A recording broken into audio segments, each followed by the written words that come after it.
Hello, everyone. Welcome back to Dirty Martini.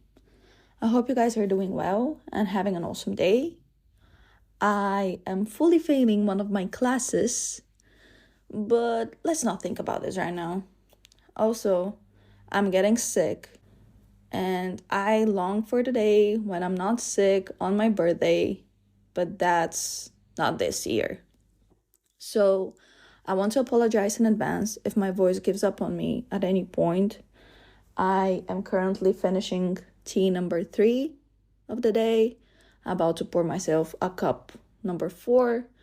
So feel free to join me, pour yourself a cup of tea, open up a beer, just get comfortable, grab a snack, because you're in for a story. What I want to talk about today is one of the most magical experiences of my life. The 3-day bender I had at Harry Styles' Love on Tour last June in Amsterdam. Last week, I was talking to a friend and she was telling me about her therapy session and how her therapist advised her in moments when she's sad, stressed, or feels down for whatever reason to just think of a memory which makes her happy. And if I'm being fully honest with you, I cannot pinpoint a moment in my life in which I felt the happiest. I am not saying that I've had a downer of a life, but what I mean is that in different moments, I've experienced different versions of happiness. In some of them, happiness equaled peace. In others, it was an exhilaration, and so on and so forth. But I don't have a moment which I could label as the happiest of my life. That is because emotions are a spectrum, and there are so many versions of happiness, and not all of them are comparable to each other. That being said, I find myself finding comfort and escaping reality every now and then by looking back at my pictures and videos from Love on Tour, and they fill me with such warmth, such joy, that I wanted to reminisce back on that experience and share it with you. Just so you know, I'm going to give you all the necessary details, all the juice, all the tea, all the drama. So let's just have fun with this. But to set the scene properly, we need to go further back in time than last July. Only this will do justice to my experience. Now, if you know me, you know that I'm not only a Harry, which is someone who is part of the Harry Styles fandom, I am also an OG Directioner or a One Direction fan. The power One Direction held over me is just unexplainable. That's why I'm not even going to try to put it into words. Those who get it, get it. Those who don't, don't. The important thing is that I basically grew up listening to One Direction. And they have had such an influence on my taste in music, my writing style, and to be really real with you for a second, my taste in men. What's interesting is that Harry wasn't even my favorite member. My friends and I all picked a favorite member, and one of my friends called dibs on Harry and forbade us from liking him in any way, shape, or form. But that worked great for me because deep down in my core, I was a Zayn girl. And as a side note, I refuse to talk about the day he left the band, so don't ever bring that up in front of me. So yeah, anyways, Zayn was my boy. Then the band went on an 18-month hiatus, which, boys, I think time's been up for a few years now. So if you meant 18 years, just say so and end our misery. Anyways, so the band split up and they all went to do individual projects. And oh my God, when Harry dropped Sign of the Times, my life was changed forever. Such a good song. And Harry Styles, the album, is such a great album. Please, if you haven't listened to it, give it a listen. So yeah, then he didn't release anything until December 2019.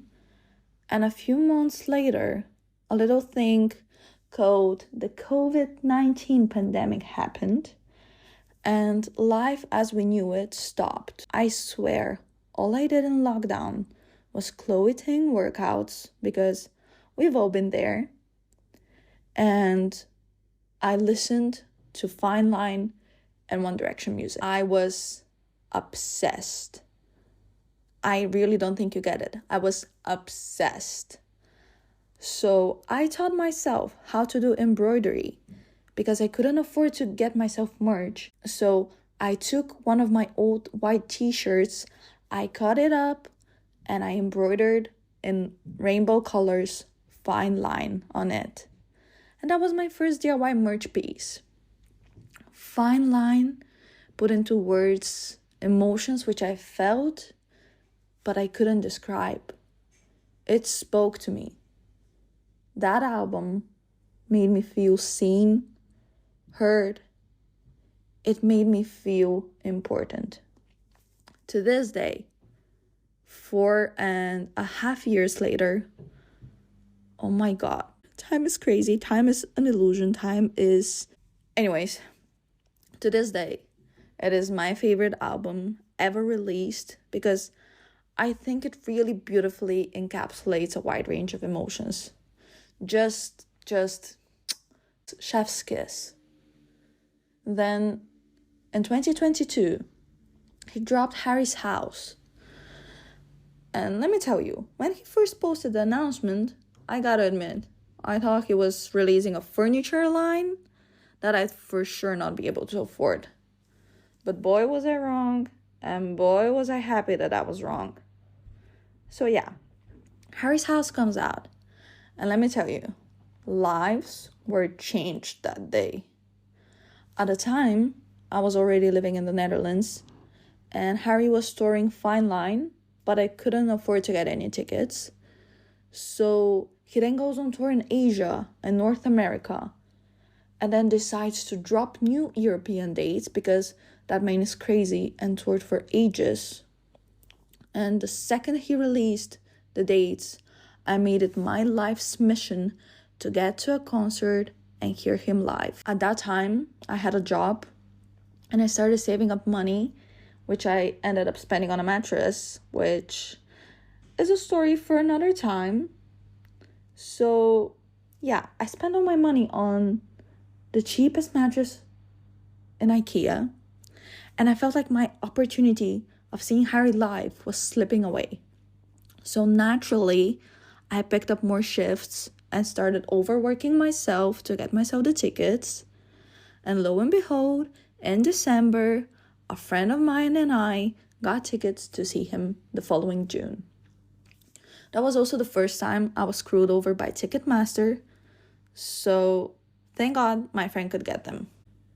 The second we got the email confirmation, I was in disbelief. I was about to go see my favorite artist perform live. You know when you dream of something for so long and then it actually comes true, but it doesn't hit you until you're right there in the moment, or maybe after it's already passed? Yeah, it was one of those.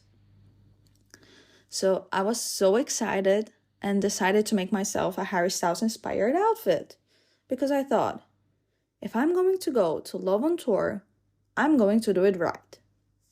So I decided to recreate the J.W. Anderson cardigan he wore to a rehearsal to one show. I don't even remember which show.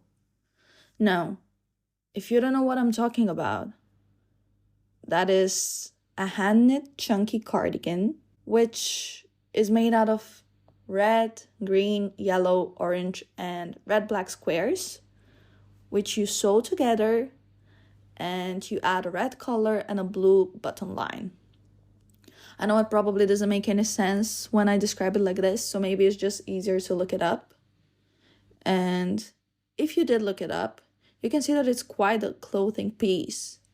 And I'm someone who had never in their life before held knitting hooks. What a better way to start, right? So I just went to a store and bought the cheapest yarn available, because I thought that there's no need for me to invest in it right away when I didn't know if I will actually be physically able to do the knitting. So I talked to a friend who had already recreated the cardigan, and I decided not to knit but crochet it, which is what she had done as well. So instead of using 2 hooks, which is quite complex, I chose to use 1, which would supposedly be easier and more forgiving for beginners. Now, I don't know who told me that I can do any craft with no experience whatsoever, but they deserve jail. It was so difficult for me to learn how to crochet, and a big shout out to all the YouTubers who explain crocheting for dummies. You guys saved my life. It took me a few months, but I did eventually learn how to crochet, and it's now honestly one of my favorite hobbies. So since I pulled it off miraculously, I haven't learned my lesson, and I'm still convinced that with a YouTube tutorial, I can learn any craft known to humanity. And that is on delusion. But as long as it works, it's fine. So anyways, I did end up making the cardigan, and it took me a long time. And oh god, looking at the final product, you could definitely tell that I had never before crocheted anything. But that didn't matter, because it was my piece, my outfit, which I made with the intention to match with Harry. I literally finished the cardigan the day before the concert. While I was making it, I once had such a bad nervous breakdown that I went on Ticketmaster and bought a resale ticket to the 3rd night of the show. So now I was seeing Harry not once, but twice, which was just crazy. The idea of the concert was getting more and more surreal. Now that we've set the scene, let's fast forward to the day before the concert. I already told you I had just finished the cardigan, so I went out to the local market and bought a bouquet of flowers, which, if I were to see Harry, I'd give to him. What can I say? Staying the Lulu is the Salulu. By the way, I would have never thrown them on stage because that's so dangerous. So if you go to an event, please don't throw stuff on stage. I know you don't mean any harm and just want to give the artist something, but it can literally become a safety hazard, so better not. Anyways, back to the story. So the day before the concert, nerves are pretty high. It is something which I've been dreaming of for forever. Also, it is my first arena concert, and the concept of being in the same room with 50,000 other people was just incomprehensible to me. Now, you have to understand, I come from a very small town in the very middle of Bulgaria. First of all, no global pop star is coming to tour in Bulgaria, let alone in my hometown. This was so not part of my reality because even the local artists don't want to perform in my hometown. I love my hometown, but there just isn't a lot going on. Like, the most significant thing that can happen to a person from my hometown is for them to move to Sofia, so the capital of Bulgaria. I'm going off topic again. Where was I? Oh yeah, the day before the concert. So I'm talking to the friend who I'm going with, and we're creating a plan for the day. And because, as I already told you, concerts of that scale are basically not a thing in Bulgaria, we were both in uncharted territory. But I have friends who had gone to many concerts, so they advised me to go early in the morning if we want to be at least somewhat close to the stage. And trust me, I wanted to be as close to the stage as possible. First of all, I had spent a lot of money on my ticket. Like, I literally only ate instant noodles for a month after I bought my ticket because I went bankrupt. And second of all, I live in the country with the tallest population on Earth. If you don't know me, let me let you in on a little secret. I am not Dutch height. I'm very much the average Eastern European with my 162, and I couldn't risk staring at someone's back for the entirety of the concert. So I made my friend catch the first train, which was around 6 a.m., and I know she hated me for it, and honestly, I hated myself as well. But it paid off in the end, and she was happy with the decision after all. So we go to the arena at 9 a.m. and just camp outside. That was the first time I had done it. I only did it once again for the weekend's concert, and I have sworn to never do it again in my life.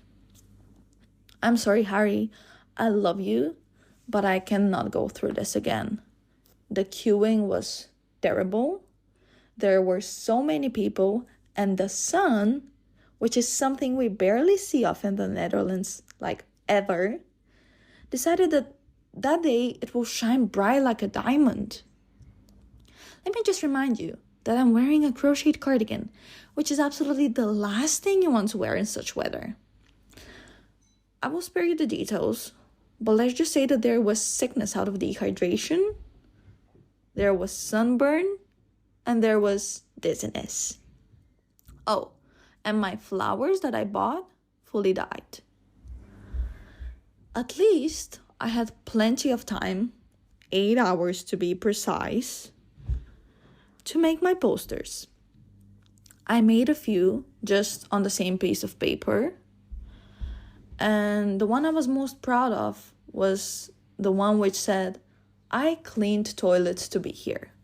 Because if you listen to episode number 1, you probably know that I was cleaning toilets and waiting tables. On the way in to the arena, they made me throw away my posters and my flowers.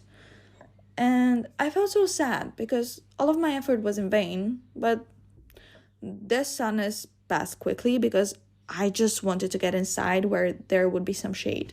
Now, we are already inside the arena. The concert is about to start, and I'm fully panicking because I started completely dissociating. I had a mental breakdown because I didn't feel present and I didn't want to miss it, if that makes sense. Like, I was there physically, but mentally I was somewhere else. And I couldn't bring myself back to the arena. And I so wanted to be present and experience all the feelings. So I started doing some breathing exercises and eventually calmed down and everything was fine. However, as much as I love Harry, I didn't appreciate the concert starting an hour later than scheduled. I think it's really disrespectful to your fans when you make them wait for so long. Like, don't even get me started on when I went to see Beyonce and she came out 2 hours later than she was supposed to. Still very much an amazing experience, but that wait was so unnecessary. I fully understand that sometimes unpredictable things happen and problems occur, but more than 20 minutes is just getting out of hand. So remember this moment because it's going to be quite important later on. Now back to the concert. Wet Leg were the openers for the show, and they were simply phenomenal. And then, the man, the myth, the legend, the Harry Styles came on stage, and all my worries about me being mentally absent went away. He was just so captivating. I am not ashamed to admit that I couldn't hold back my tears when he walked out on stage because my dream finally came true. And it was just surreal. When it comes to the songs, I don't know if you know this, but when an artist goes on tour, you can find their setlist online. I didn't know this before I went to a few concerts. So, yeah. But by the time I went to see Harry, I knew the concept of people publishing setlists online. And I did know that there is an official setlist somewhere out there on the internet, but I hadn't looked it up. And that was purposeful. I wanted everything to be a surprise because I look at set lists to prepare myself, but for Harry, I needed no preparation. I can recite all his songs in my sleep. I wanted to be able to experience the excitement of every song being a surprise song for me. And I so did. It was such a freeing experience. I was so happy.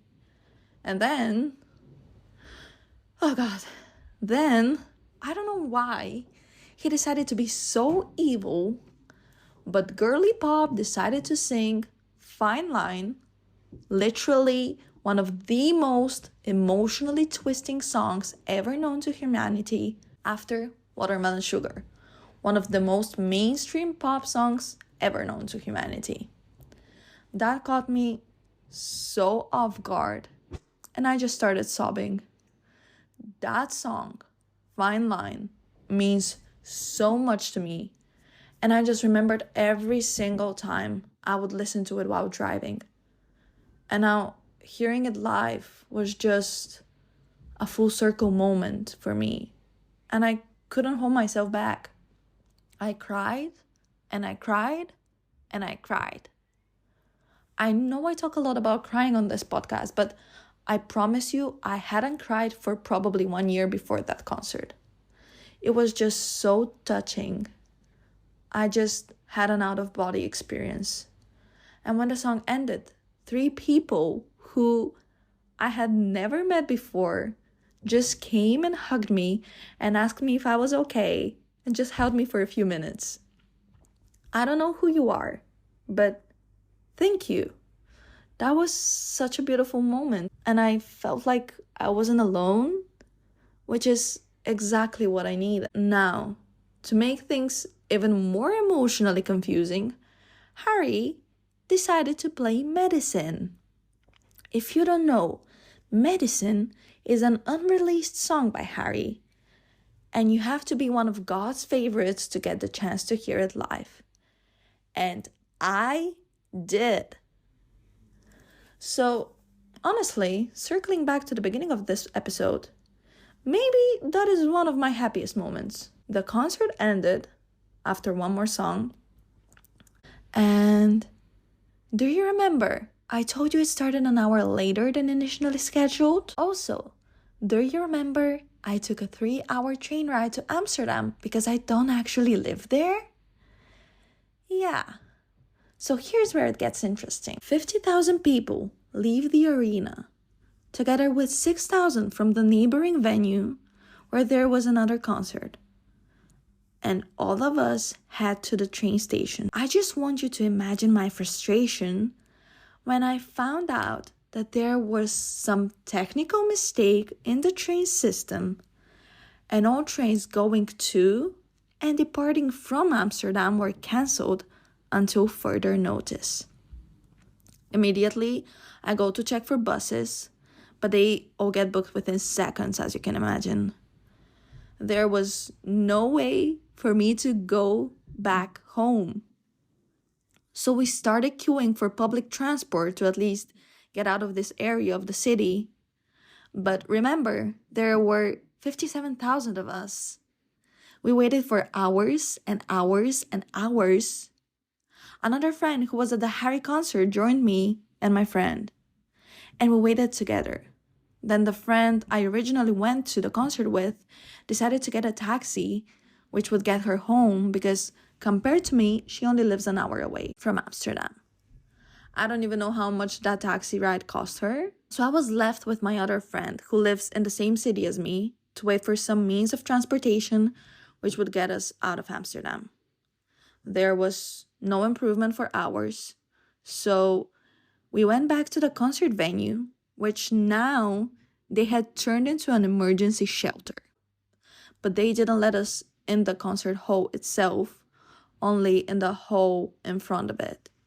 Remember how I was complaining that it was scorching hot earlier? Well, now it felt like I was in Antarctica. So we were given those aluminum sheets to use as blankets, and we lay down on the ground where I froze myself into sleep for 30-ish minutes. Then we couldn't handle it anymore, and thankfully there was some improvement with the public transportation, so We took a bus, which dropped us off at the airport. There, I kid you not, I used my cardigan, which I laid on the floor of the airport where I tried to fall asleep. Let's just say mission unsuccessful. It was now 7 in the morning the next day, and they still hadn't fixed the trains. Did I mention that this was in the middle of exams and we had a lot of deadlines that week? Yeah. So my friend and I couldn't handle this anymore, and we literally took multiple intercity trams, which took us to a town from which we could catch a train to our city. I was talking to my friend recently about this, and she told me she was scared of me that night, and I honestly don't even blame her for it. I was so infuriated, I felt like I would beat up someone any second. So girl, if you're listening, I'm really sorry. So we finally get on a train to our city, and I get home at 11. I had left the previous day at 6 a.m. I took the best shower of my life, had some food, because also everything in Amsterdam was closed, so we hadn't eaten anything. I started working on my assignment, and then I had the most genius idea. I should go to Amsterdam and see night 2 of the tour. Did I feel like a complete piece of garbage? Absolutely. Did I hate life at this point? Maybe. Was I still going to do it? You bet I was. So I went on Ticketmaster and bought the cheapest available resale ticket. I was smart enough not to book a standing ticket, but a seated one, because if I had to queue again, that would have been the worst self-sabotage known in the history of humanity. And because everything in life is all about balance, I then picked up a few extra shifts. Thankfully, I had learned my lesson and went to book the cheapest available hostel in the radius of the venue so that I didn't have to worry about trains again. Also, a reminder, I had bought a ticket for the third night in the midst of a breakdown a few months prior, so there was no point in going back and forth again. So I got ready and headed to the train station, where I met up with a girl from my class who was going to the concert. See, and my cheap ass got in some trouble again. So I have a train subscription, which allows me to travel with a discount. But the girl I was traveling with offered me to use her 40% discount, so I took her on that offer, and boy, was that a mistake. Because part of that trip was during peak hours, and her specific discount wasn't valid during peak hours at any point. So when they came to check my ticket, they told me I'm using the wrong type of subscription and wanted to fine me. I explained the situation, and they said they won't fine me. Thank God they were understanding, but I should buy a new full price ticket. And that, kids, is how my cheap ass ended up spending more money on a train ticket than I should have. Anyways, I get to Amsterdam and go to my hostel. It was my first time staying at a hostel, and this one was very much decorated in the Harry Styles theme, which I later noticed had taken over the city. And it was really cute to see the entire community was so excited that he was coming, which made it extra special. So I went back to the venue, which was a 30-minute walk, and got to my seat quite easily. That second night was special in a different way than the first one. Because the first one was the actual first time in which I saw Harry, even though I'm still convinced that he's not real. But the second night just hit different because I was there by myself. The girl I traveled with was in a different section of the venue, so I was all by myself, and I had nobody's pleasure and feelings to take into consideration but mine. I enjoyed myself so much. I danced, I sang, I cried. It was just perfect. He sang Stockholm Syndrome, and my directioner heart could not handle it. I cannot overstate how much fun I had. Then, after the concert, I went back to my hostel, and that 30-minute walk was so welcome. It was such a great way for me to wind down and try to get a grasp of what had just happened. Then, I got back to the hostel room, and the people in there were already sleeping. And I was starving. So I grabbed my sandwich, and as one does, I went to the toilet to eat. Not the first time, not the last time. Anyways, in the morning, I had to wake up early to check out of the room, and everybody was already up, and I tried to introduce myself, but the people I was in a room with were already friends. They just didn't feel like socializing with me, which I cannot blame them for. And I checked out and started walking around Amsterdam for the first time. Like, I had never actually visited the city properly prior to that day. Because it was still quite early, it wasn't annoyingly busy, and I did really enjoy my walk. After looking at my bank account, I saw that I cannot afford to go to a restaurant, so I went to Burger King and bought literally the cheapest thing on the menu and sat by a canal reminiscing about everything. And it may sound weird, but I kid you not. It was only then that it hit me that I'm actually living abroad. By that time, it was already the end of my second year being outside of Bulgaria, but I had never really fully comprehended the fact that I'm living in Western Europe. So, you guessed it, I started bawling my eyes out. And I called my parents to thank them for all the support. Mom and Dad, if you're listening, and they do listen even though they don't speak English, thank you guys. I love you, and I'm really grateful that you're my parents. It was such a wow moment in my life because it made me realize that I'm living one of the dreams I prayed for and worked hard to achieve. And I felt so proud of myself. And I just wanted to go back in time to tell little me that everything will be fine. And the little me who was so confused and had no path and no idea what to do or where to go would listen to Harry Styles' songs as a form of escapism. His art was a way for me to take myself out of my reality and submerge myself in a world of pure emotion. It was a timeless world. And the fact that a few years later, I was sitting by the canal in Amsterdam about to see Harry perform for the third night in a row was so surreal, so mind-bending, just a full circle moment. And I really don't take any opportunity I'm presented with for granted. Since that moment, I promised myself to enjoy the ride and not stress too much about things that won't matter. And I will be honest with you, I haven't been able to fully live by that promise, but I'm working on it every day, and there's definitely improvement. Baby steps, guys. Baby steps.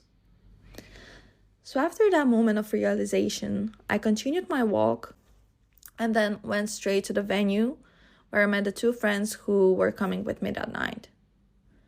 That night, the closing night, I told myself that I'm just going to enjoy myself fully, no phones, no pressure, no expectations, just enjoy the moment as it comes, savor the dream. And I really did. Out of all the 3 days, that one was entirely taken out of a coming-of-age movie. My coming-of-age movie. I loved the concert, but I perhaps loved even more what happened after the concert. So my friends and I had booked bus tickets in advance because I already knew from experience that trains are unreliable. And we had an hour and a half before we had to leave for the airport where we would get on the bus.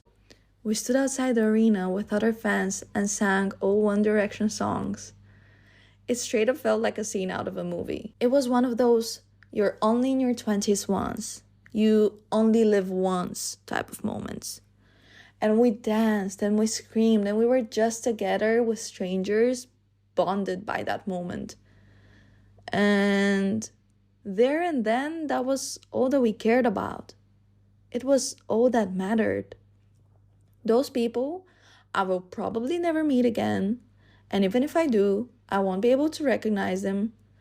But at that moment, we shared something beautiful. And this will always and forever connect us. It was we were infinite moment.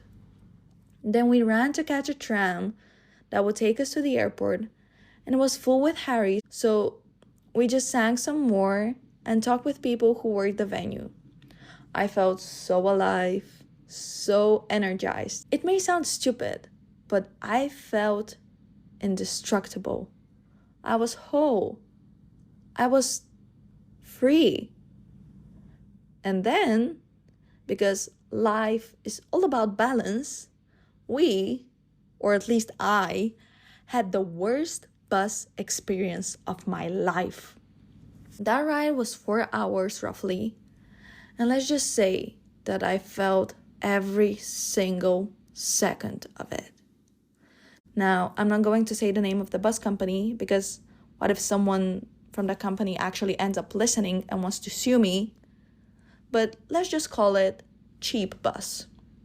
So yeah, that was the most cheap bus experience ever. If someone from cheap bus ever hears this, I love you guys.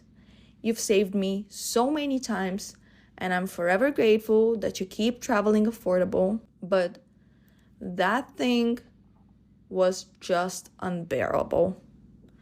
The driver and a few of the passengers had a terrible fight. One lady accused the driver of being racist because he had targeted her and picked on her ever since they left from Brussels. He then started calling her a crazy lady in front of everyone and trying to convince all passengers that the woman was acting out of line. Now, I don't know what happened between them before I got on the bus, but there's one thing you should know about me. I support women's rights, but more importantly, I support women's wrongs. I don't want to get into the whole dynamic of that interaction because I won't be able to do it justice right now. Also, I don't have the full picture. Let's just say that behavior was out of line. Then another guy had an altercation with a different man because he was first sitting in his seat, and second, when he moved, he was in front of him and apparently leaned too far back and was too in his space. Man, that thing really snatched me back to reality. I was no longer in the magical world of Love on Tour.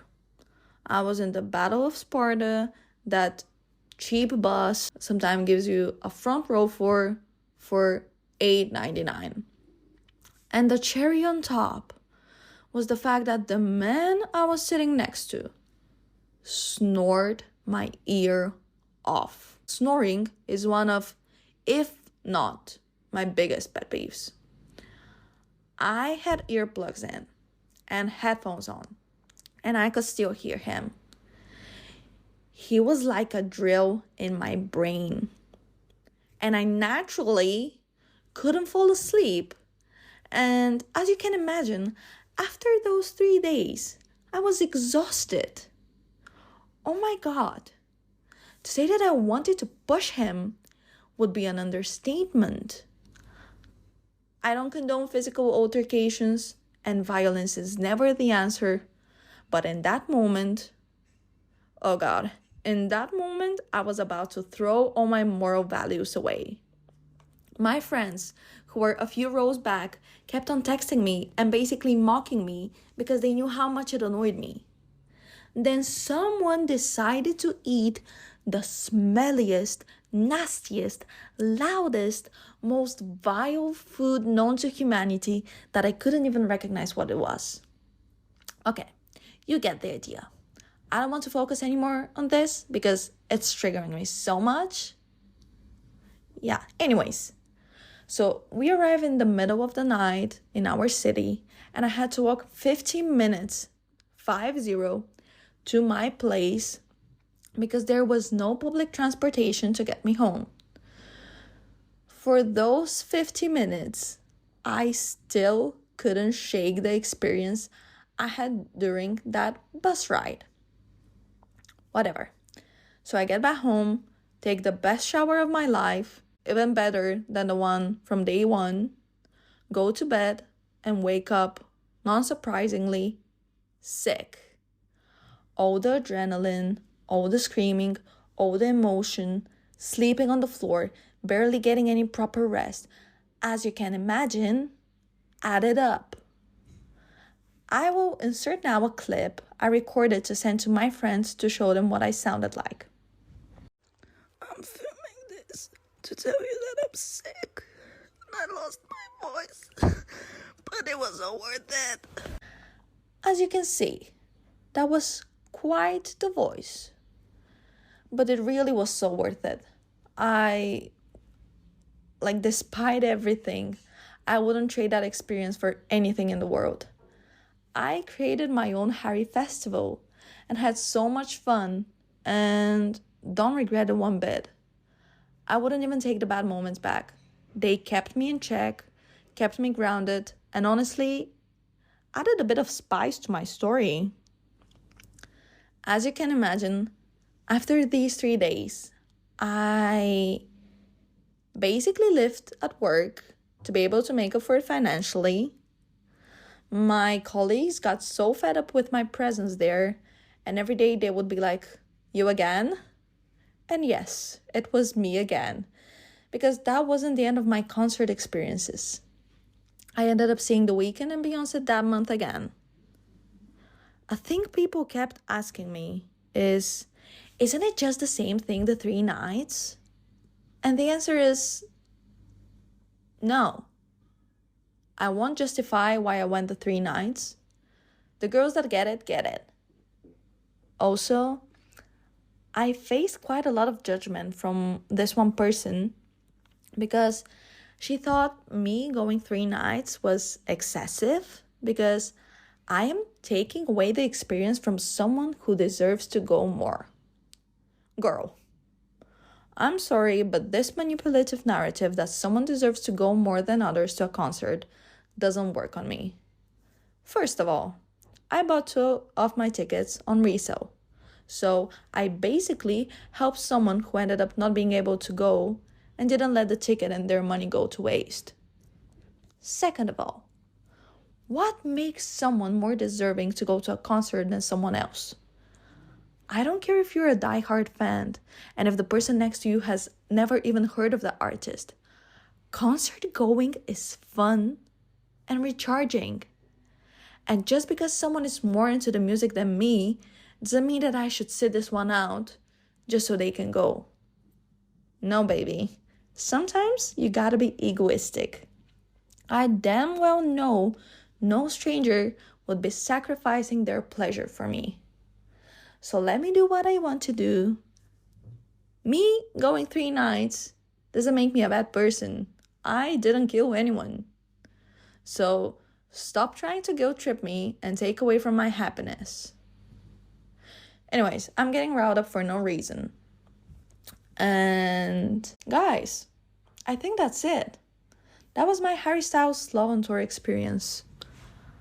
To put it simply, it was crazy, it was surreal, it was magical, colorful, it was fun. I had such a great time, and trust me, if that man ever tours again, I will be there. I hope you enjoyed this story time, and if you'd like to hear my The Weeknd story, which is also quite crazy, let me know. There should be a Q&A section below the episode, so leave a comment, leave a critique, leave a suggestion, or don't. I won't tell you what to do. Okay, guys, thank you for listening. See you next time. Bye-bye.